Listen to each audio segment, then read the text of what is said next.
What's up, guys? This is JZNES back again with another video. This time we're talking about Mass Effect, the first one. But all I gotta say about Mass Effect is why didn't they just make a Star Wars game out of this instead? Oh wait, they did that and I forgot to play this one first. Sorry. I should have played it. I know. I was just thinking about that. As soon as I was like, oh, I should play Mass Effect. That'll be cool, and I'm like, I forgot that it was kind of... I know it's not the same series or whatever, but it's by the same, developer, so I kind of should have played them in order. Played this first and then played these games, because it kind of, this is the progression of how things were released or whatever, but, whatever. We'll play that eventually. I do want to play that at some point. Now, especially since I played Mass Effect, my thought about the whole thing is like, man, wouldn't this make an epic, Star Wars game? So, I mean, hell yeah, I'll be all in for that shit. Not that I ever doubted it was going to be awesome or whatever, but, and, a lot of people, they don't really, like the first Mass Effect or whatever, and that's alright, I get that. I can see kind of where they're coming from on that front. God, I'm trying to make this volume, fit. Okay. I won't even know until afterwards. But anyway, so I can see where they're coming from with that. I'm sure the other two games are better, or maybe just the one game. Maybe the second game is the only good game, because all I hear is, oh, Mass Effect 3 is terrible. I hated the ending or whatever. And I'm really interested to get there as well. So that'll be fun. That'll be interesting to get to. But this is like a series that I've heard a lot about over the years and whatever. And the first game was released in 2007, so it's a pretty impressive game for 2007. I know that next year, 2008, is when they came out with Metal Gear Solid 4 there, which, is like a really impressive game for the system also. But there's definitely an impressive element to this, especially from, well, I mean, I'm sure they did a lot of stuff before this. This game's probably pretty impressive for the Xbox and whatnot. But the animations and whatnot, and the visuals are incredible. The backgrounds and all the stuff, and you're just walking through these areas and you're like, man, this is insane. What's up, bud? And then just when you're just walking around the Citadel or whatever, there's just so much detail everywhere, and it's really cool. Are you getting... Don't knock that over, please. He's been eyeing those ever since I set it up there, which he never does. You stop that. Okay. But, so yeah, the game is really impressive on atmosphere and getting the atmosphere down and whatnot. Come on, cat. Getting the atmosphere down and whatnot, which is, it builds the atmosphere of this, okay, you can get blue. What are you doing? It builds this atmosphere of this galaxy and this universe super well. And it's technically our universe, just in the future or whatnot. Stop it, please. It's technically our universe, in the future, because you can go to our galaxy. You can't actually go, or our solar system or whatever. You can actually go anywhere. What are you doing? You can't actually go land on any of the planets, but you can, see Earth and, you can... That's the thing about, the overworld. I was expecting it was kind of going to be like Starlink, where there's, a bazillion planets, and you just kind of have to go to all... I mean, you don't have to go to all of them. A lot of them are optional, sort of like a Skyrim in space, if you want to think of it like that.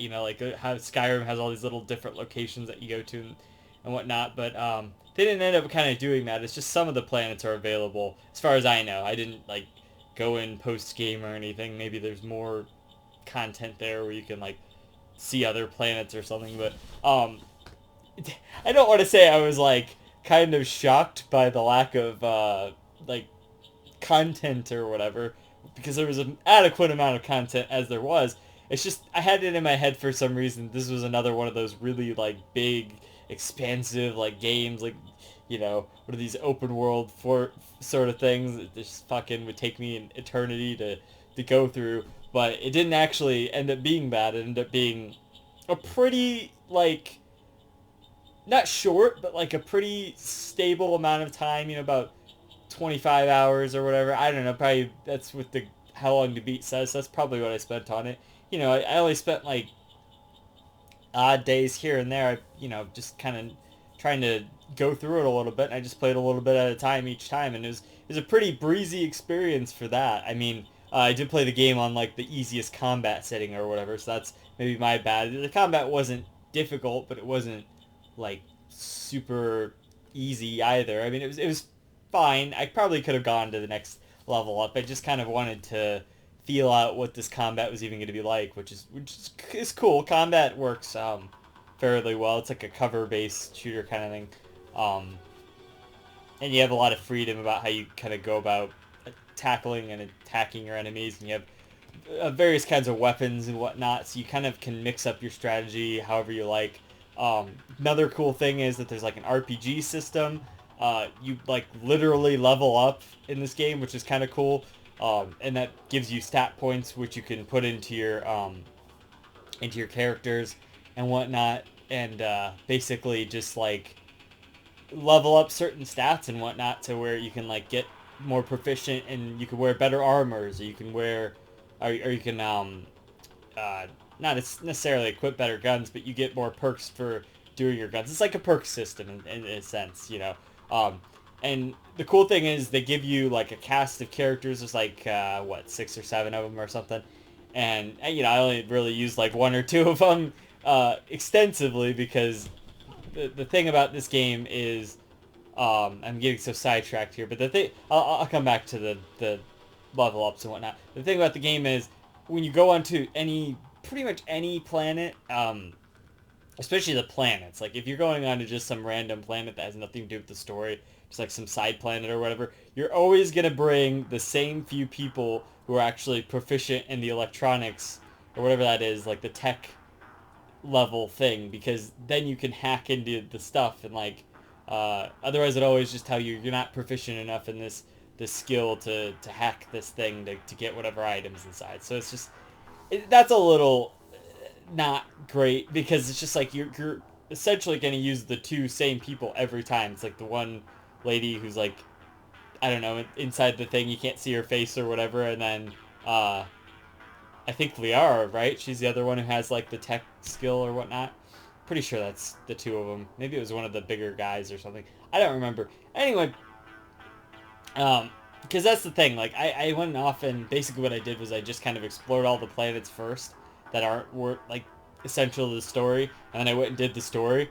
So I don't necessarily remember like who I was taking in, but there's basically 2 people you would take in every time to these planets. So they kind of gated you're like, not your progression, but they gated like your choices in a sense, in that thing, in that way.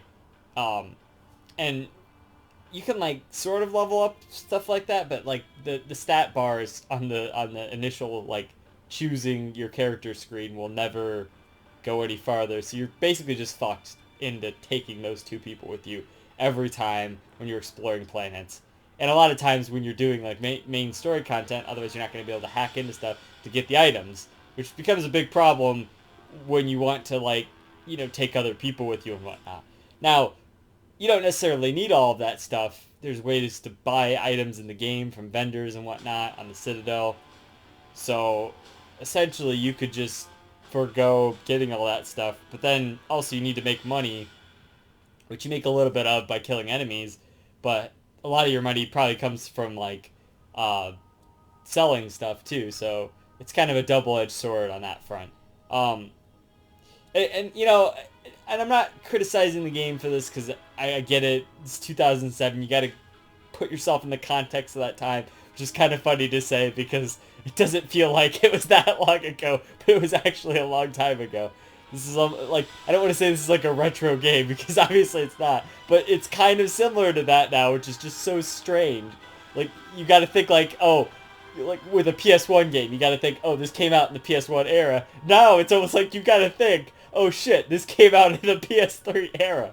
Like you got to think that way. But my point of that was, sorry, I don't mean to get all weird and like that, but it's just a weird thought. It's like, seriously, it's like almost a whole nother time in gaming. which kind of shows in a few aspects, which we're talking about here in a second. But God, what was I gonna say about that? Something about you could feel. Oh, well, maybe that was what I was gonna talk about. I don't know. I'll just say the load times were kind of ridiculous. So that's something definitely you feel from the PS3 era. Is that like it loads these areas and it just takes forever to load whenever you like go anywhere or do anything or whatever. And that's probably just the console versions that it takes forever to load on. I'm sure the PC version's a lot better and whatnot, but I don't really do a lot of PC gaming, so that is what it is. What was I trying to say?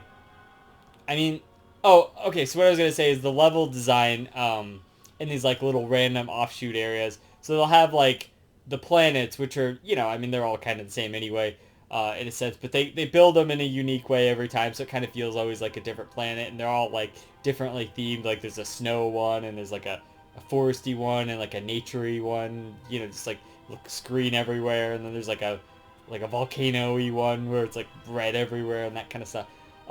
Basic stuff like that, but they always differentiate these other random planets. But it feels like a PS3 game when you go into these buildings, and they're essentially always the same building, other than on the main story path, which they actually like put a lot of time into designing stuff. But it kind of feels like, I mean, even Skyrim in a sense. I know that came out after this, so I'm not comparing it completely. That's what I'm saying. You got to put yourself in the mindset of this time and be like, okay, it was impressive for the time, kind of thing. But they kind of repeat a lot of these little buildings. Like if it's a building on a planet or like a ship you have to go into or something, it's usually kind of the same layout. And they do that in a few other kind of areas too, and that kind of thing, where they kind of recycle building layouts and whatnot. So you kind of have a sense of what you're getting to a lot of times, and that doesn't bother me a lot, because they kind of had to copy paste these. But like at the same time, there's not that many of them, so it really feels like they could have just maybe put in the extra little effort to make them kind of unique. Now, there's probably something about saving space on the disc or something. I don't know. Maybe that was it. I don't know. Space limitations. Who knows, right? Something to that effect, because they had to put in all these impressive visuals and the soundtrack and whatnot, and which is cool, and all these animations and whatnot, which probably took up a lot of space on the disc. So, whatever, that's fine. The dungeons, or dungeons, if you want to call them that, the little offshoot dungeons are fine. They're nothing like grand or anything. You just kind of, they're breezy, you just kind of go through their little chunks of gameplay, and there's always like enemies to take down and stuff, and then you get an item or a little piece of lore to, a little story going throughout them. Like there's one it's kind of like an abandoned ship or whatever, and you kind of see the remnants of what happened there, and there's like these little audio logs kind of at the front of the ship where you kind of get a little story there, and that's what the game is good at. It's good at building atmosphere and story and lore, basically the lore of this world. Yeah, so I mean, those are the strengths, I think the soundtrack is pretty good for being like a backgroundy kind of soundtrack. It's like I think a lot of people at the time would have said it's like you're playing a movie. Although the next year around, Metal Gear Solid 4 came out. That's like you're really playing a movie, at the same token as like playing the game in the movie or whatnot. But it's more of a movie than a game, and it's a game. Metal Gear Solid 4 has a good balance, but we're not talking about that. We're talking about this. Not that this doesn't have a good balance between story and gameplay. There's definitely a good chunk of both in terms of time and whatnot.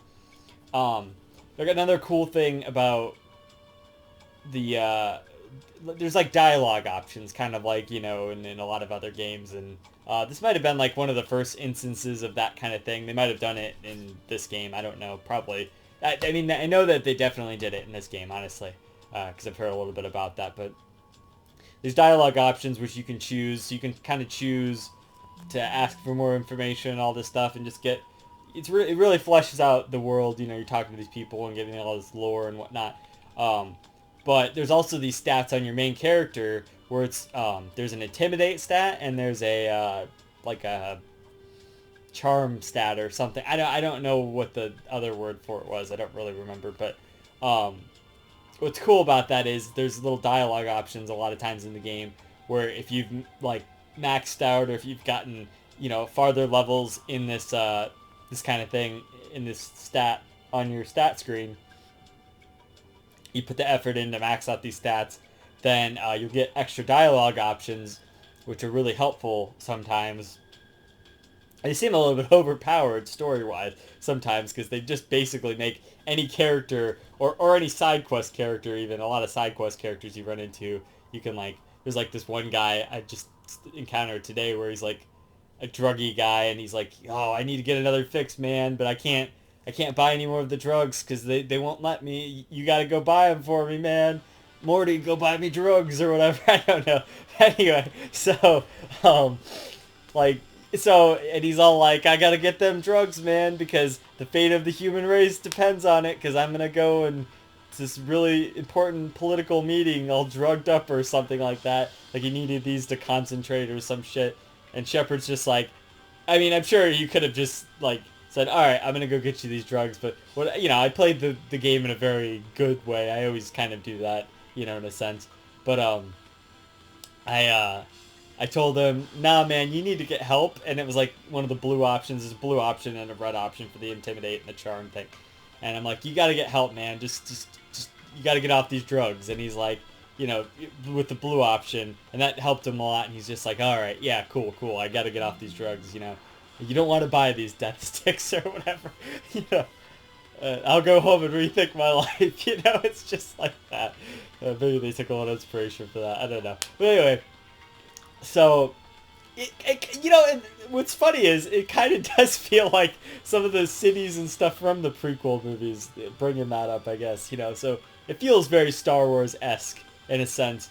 I'm just kind of jumping around everywhere. I know I do this all the time, but it just feels weird because I feel like I'm going to abandon little certain plot threads and whatnot of things I need to talk about.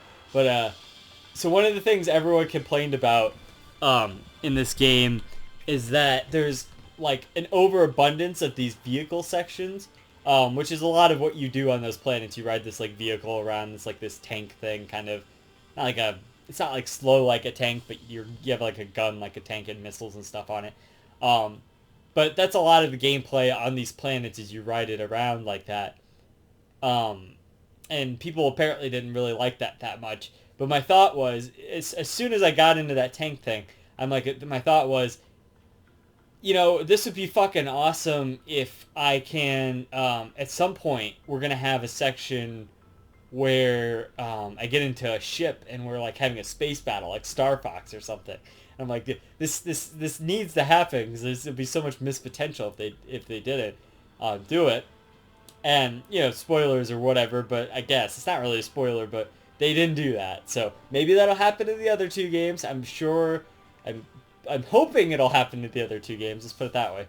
But I didn't get my satisfaction of that doing that quite yet. So, like, that's one of the things that I would have put in there, especially like maybe at the end or something. Like, you know, you have like a big Death Star trench run. I know it'd be derivative, but you know, hey, it's already derivative in a sense.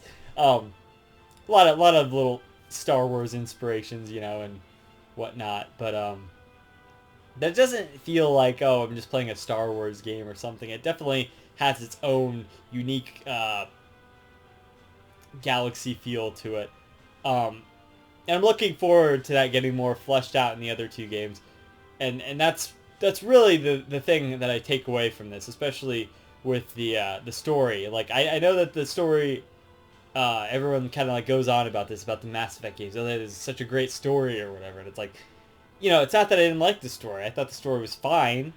I didn't think it was like a Metal Gear Solid 4 story or anything, but I thought it was fine. You know, serviceable enough. It's like, you know, you're saving the galaxy and whatnot, and I get that, and that's cool. I think just the interactions between the characters and the races and whatnot was more interesting to me than like this, like, oh, we got to stop the Reapers or whatever. Like, that didn't, you know, it didn't really get there anyway. So it's like, you know, there was really no resolution to that. So it's just kind of like, I'm just kind of waiting for the other games for that anyway. So it's like, I don't know. It just didn't really feel complete in that sense.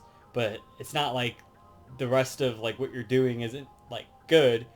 Most of the game you're just trying to track down the Saren guy because he kind of betrays the council or whatever, and then and then like I'm in the final fight and it's just like I take him down and I'm just like, oh wow, am I like actually at the end of the game? It just the game felt like kind of short in a sense. I was just surprised, not that I didn't feel like I got my content or my money's worth out of it. I only paid $20 for the whole collection, by the way. So I mean, I'm gonna get my money's worth out of it, Originally, I bought these games also individually, and I was always looking for Mass Effect 1 on PS3, which doesn't exist. So I found out the only way that you can actually get Mass Effect 1 on PS3 is to get this collection physically, that is. And it comes with Mass Effect 1 right here. So, and was it the best version of Mass Effect 1? Probably not, but you certainly gotta imagine that maybe it's the rarest version, or not like rare, but like the most uncommon version of Mass Effect 1, right? Because the 360 version had, a physical version just readily available. PS3 was only download only, except for on the trilogy.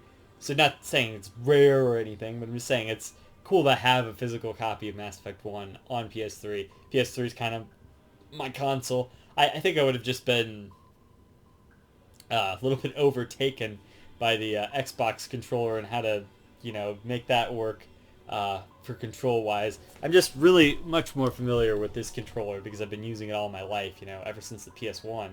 I've actually literally used every iteration of this controller since the PS1 days, so which is funny. So, but yeah,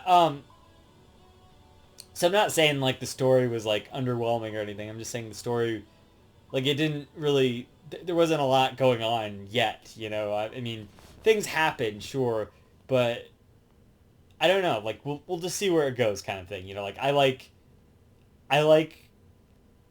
being in this world, and I like the character interactions, that kind of thing. I like learning more about the lore, but lore isn't necessarily story in a sense, and that you don't need to have like a grand story, to have good lore and a good characters and whatnot. And this game certainly has that in a sense. I mean, it's no Persona 4 or anything, just saying.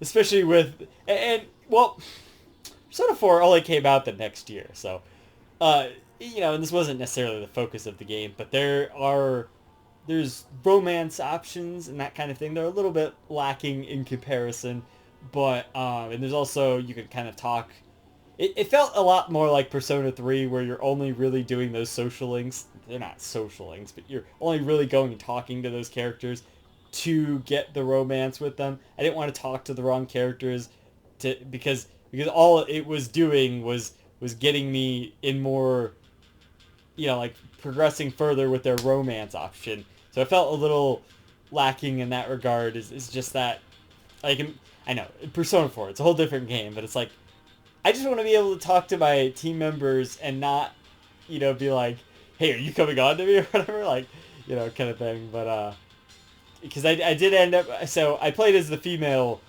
Shepherd, because I play as a female in like most games, and not like, it's not like a, it's just a thing that I do because I find the female form more, nicer to look at. Let's just put it that way. I don't know. Not, and that's not the only reason. I don't know. I always think it's more interesting to play as the female character because a lot of the people will play as the male character, and then you'll get certain dialogue options for that, but you might get, not that you'll get different dialogue options, just like you'll get a different little kind of feel to the story, from the other perspective kind of thing. I just think it's interesting. That's usually how I go about it. Like when I created my character in Skyrim and whatever, and even my Animal Crossing character and all that stuff, it's just the more appealing option for me. It's not like a, one versus the other kind of, you see the Mass Effect, the Shepherd guy, and he's just like this big brooding action guy. You played as him a million times, it's any other game. He looks just like the Gears of War guy and everyone else, and it's just like, fuck that shit. I'm gonna play as the other option, I might as well, look at the female the whole time, basically. But, so, point of that being that this is still a game, and Persona 4 is guilty of this too, and Persona 5, all the Persona games. There's not a lot of great games where when you choose the female character, you can still date females, in that regard. Because I'm a guy and I want to date the females because that's what I'm after, but also at the same token, I want to play as the female. So it's like, there could be a sense of like, and especially in some of these older games like this where that wasn't really a thought or whatever, I could have maybe just been shoehorned. You only have like 6 options or whatever. I could have just been shoehorned into dating the like one guy on the team or whatever, which wouldn't have been bad. I like that guy. He's cool or whatever. But like, I like that there was an option. They thought of this in advance, kind of, because they had this alien girl who ended up going with Liara, who, it's not really about gender in their species. It's just kind of like, they can be with whoever and whatever, and it's more about like a melding of the minds kind of thing, which I thought was a pretty cool like concept, and they use that in the story too. But I just thought it was cool that there was an option that really didn't matter, like it didn't matter who was who or whatever. So because that's really the only like female option you have in a sense. Maybe you can do that in the later Mass Effect games or whatever, but I wanted a story that would carry on throughout the games, so it was pretty much my only option. There's only like a few options for that, was my point. So they ended up going with her. But it's like, you get a sense, you get attached to these characters and whatever, but it's like the game is so short that there's like no... I'm so spoiled by Persona 4. I don't keep bringing it up, but like a social link is like the perfect way to establish and develop your characters, along with the dungeons that start off those characters. There's not a lot of that here. You can bring them on the missions with you, which I definitely did do, and you get little extra dialogue options and whatnot. And not dialogue options, but like dialogue about what's going on. But, I would have liked to have seen that more fleshed out. And I don't know if they'll do that in the next few games or whatnot. And even if they don't, it's fine. It's good at what it does. It's just I played better like Persona 4. So I'm not knocking it at all. Like, it did it fine, but I'm just saying, like, this is a better example of a like a character-driven thing, or whatever. But I guess I just like that they even thought to try to even do that in the first place, to even try to add some extra character to these characters. And then, and maybe that was part of it, was you take a customized approach to, you've got to account for all of whoever's going to be in what scene, and whoever's going to, whoever the player's going to lavish more attention on. You kind of have to think of all scenarios about who they're going to pay attention to and go after and whatnot, and have on their team and whatnot. So that's cool that they even put that detail, that attention to detail in there to begin with. So no knock against the game on that. I'm just saying that's just a point I'm making. But so yeah, I don't know. Like, but the world is definitely cool. I definitely like what they've done so far with it. Yeah, it talks about the combat. It's pretty simple. You get some options with your weapons there. I guess the weapons are interesting. So what happens is there's no ammo in the game. Your ammo is basically your gun overheating, which is like, it's like Ghostbusters, like that come out before this. I think it did well, maybe it, no, that Ghostbusters game was like later on. But anyway, it doesn't matter. It's like 2009 or something. But anyway, that was such a thing to do at the time, is like your gun overheats, and so you don't have ammo, which is fine. That's good. I don't need to be picking up ammo everywhere. That's not something I want to be doing. But at the same token, maybe so, if it's going to be like this overheating system, you kind of have to get a feel for when you're shooting, when you have to let off and that kind of thing, or the gun will overheat.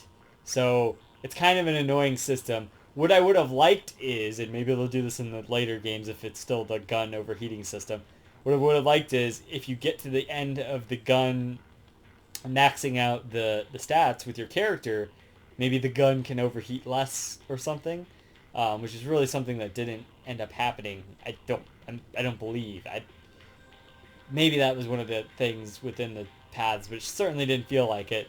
I used the shotgun for most of the game, but then later on I started using the assault rifle, which is cool, and it's a good weapon. But what I noticed was the whole reason I switched over was because I wanted to get in more shots, because the shotgun, you take like 2 or 3 shots in a row, and it's just kind of over, and you kind of have to like wait for it to cool down again. With the assault rifle, you get in a lot more shots, and they're about the same. Like, I mean, they're a little weaker, just by a little bit though. It's not really that noticeable of a difference. The assault rifle takes like way longer to unheat, and it's just like, god damn, we're sitting here. I'd like, certainly while I was fighting the final boss, I'm just like sitting here like, what the fuck is this, like actually taking longer than usual to like to unheat or whatever, to cool down? Because like seriously, this is just taking forever. It's like, I don't know. So that was a little bit annoying, but I'm not holding it against the game because it really wasn't that bad, and I don't think a typical ammo system would have been any better uh, in any regard. So I think that was fine, and I think that's good stuff. I think that'll work. I'm sure they'll tweak that in the next few games if that's the system they're still going to use to be better, and maybe they'll put some upgrades in there to where they cool down faster and whatnot. I'm sure they learned from the first game and made a better game on the second game because everyone says that the second game is the best one and this and that. So, like, of course, everyone says that about Uncharted 2 as well. I don't believe that at all. I think the third game is the best one for that. So maybe I'll think Mass Effect 3 is the best one. I don't know. But I definitely had to play this one because everyone kind of dunks on it and says that it's like a really weak link in the series and you could just skip this one or whatever. And it's like, I can maybe see that, but like having played it, now I can maybe see that. But at the same token, I'm glad I played this so I can at least see the progression of the gameplay, and also I'm like a little bit more invested with the characters and whatnot. So I'm not starting just completely fresh on a game called Mass Effect 2, which is like, like that just seems wrong to me to be starting completely fresh on the second game in a series. Now, if it's a game like Persona 4, which I also didn't want to do at the time, I contemplated for forever, like, should I play the other Persona games before that? And I'm glad I didn't because Persona 4. Then again, that's the other caveat to that is you've played the best one first, and then it's like going back is harder. Going to Persona 3 and even Persona 5 in a sense. Not that Persona 5 is going back much, but there's a lot of differences from Persona 4 in a sense. With the dungeons and the character the level, the gameplay design with these characters and the social link system, which they didn't really carry over to 5, where you're doing dungeons about the characters. The dungeons are more about the villains in 5, so different thing. But that's unrelated. My point is, playing games in order helps a lot. I know I should have played this beforehand because then it would have been the order of how the developer made the games. Because this could probably be the Persona 3 to the Persona 4, where the game is still really good, but maybe now that I played the other game, I'm not gonna jive as well with the controls or whatever. I'm pretty adaptable to that kind of stuff, but I like to play things in order so then I can kind of, really understand the progression of things with companies and whatnot, how they, in game series and game developers, and to see how they've kind of come along and be like, oh, look at that, they fixed that finally, that kind of thing. So, but, what do you do? I screw up all the time. Now, I mean, okay, of course, with the inside debacle, the inside is labeled first, which is stupid. It's just labeled limbo. You should put it limbo and inside. So that's not really my fault. I couldn't have.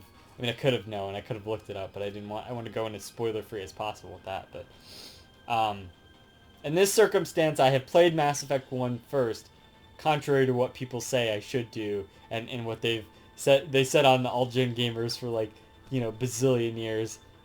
I don't even know if Pete Dorr ever made it to playing Mass Effect or whatever, and he probably got turned off by the first game or whatever. But really, at the end of the day, now that in hindsight, listening to that is kind of funny because it's like, oh, I don't have time to like go around and like look at all these planets and whatever. And it's like, dude, it doesn't even take that long. And then also, I don't see how you would get much more content out of this game than maybe, 20 or 30 hours, which isn't that long for a game, in a sense. I didn't think it was that long anyway. Like, the game felt, the perfect length. I would have wanted it to go on too much longer. I mean, maybe another 5 or 10 hours could have beefed it up, and it would have been, but maybe it would have gotten repetitive at that point. I don't know. See, that's the thing. I think they knew that they were doing good with what they had, and they just thought, oh, this is fine. Let's do that. But it certainly feels like the first game in the series, much like Uncharted 1, where you kind of feel that there still is work to be done here. Some of the things that I've like made little mentions of that weren't as good as they could be probably get ironed out in the second game, which is like what a lot of people said they did in Uncharted 2, and I agree that there were some things that got ironed out in Uncharted 2. There were some other things that were still pretty confusing. I don't know. It's whatever. Point being that I'm sure that the games will only get better from here, and I'm looking forward to that. And yeah, so I was impressed by the game, but I wasn't blown away by it. I think that it's a good game, and I'm excited to see the other games in the series. And I liked this game. I thought it was a good game. Thus, I'm going to give it an 8.5 out of 10. Out of 10. I always have to say that. I don't know why I say that. Everyone knows what 8.5 means. It's not going to be out of 100. So, I'm going to give it that. I'm thinking that the other Mass Effect games will maybe score higher, maybe lower. I don't know. Maybe this will be an Uncharted 2 situation where I'm against the crowd on it, Who knows? But I'm glad I played Mass Effect. I'm going to play a few more games before I get back into Mass Effect 2. I want to not burn myself out this time on a good series. Kind of like, I was doing with the David Cage games and whatnot. Yeah, and, putting out weekly content kind of makes me, like, have to play a shorter game at some point. Although, this wasn't that long of a game. It's just I don't know if I could do one of these games all in 1 week. So, I'm looking at a few games for the future. We'll see what happens.